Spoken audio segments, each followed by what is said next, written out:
Solde tout compte, épisode 33, Cristal.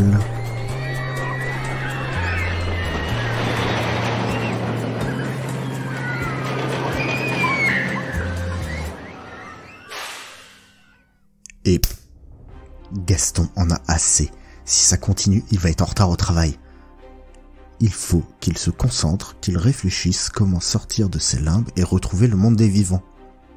Deux jeunes femmes le dépassent en riant. C'est le moment ou jamais pour les suivre et sortir d'ici.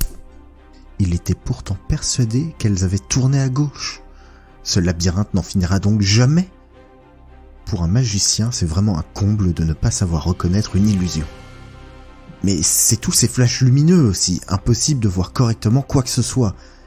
Il regarde autour de lui à la recherche d'un peu d'aide, car il est loin d'être le seul à errer dans ce dédale, mais les autres âmes errantes n'ont pas l'air de mieux s'en sortir. Les bras levés, avançant par petits pas comme des zombies.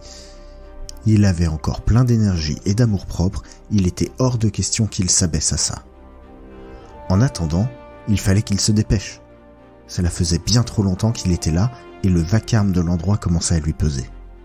En plus, il y avait la nouvelle patronne qui était arrivée la semaine dernière, donc il fallait qu'il sorte vite d'ici, sinon elle allait l'avoir à l'œil, et ça c'était vraiment pas possible. Il avait tapé avec une telle fureur dans le mur invisible qu'il était tombé à la renverse. Le front et les fesses douloureuses, il resta un moment assis, étourdi. Les deux jeunes femmes qui l'avaient doublé un peu plus tôt revinrent sur leurs pas pour l'aider à se lever et le guider vers la sortie. Groggy et un peu honteux, Gaston admira avec soulagement les flashs de lumière blanche être remplacés par des néons aux couleurs encore étouffées par le soleil qui se couche. La musique assourdissante n'était plus qu'une vague mélodie recouverte par les cris de terreur ou de joie des visiteurs de cette fête foraine. Il remercia ses sauveuses, puis se mit en marche vers son travail.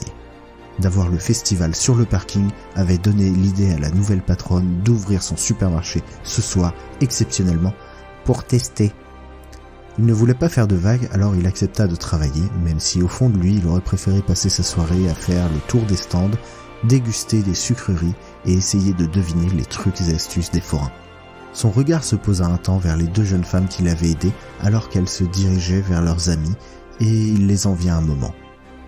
Puis il regarda l'attraction qu'il venait de quitter et tandis qu'il rejoignait son poste pour la soirée, il se jura de ne plus jamais remettre les pieds dans le palais de cristal.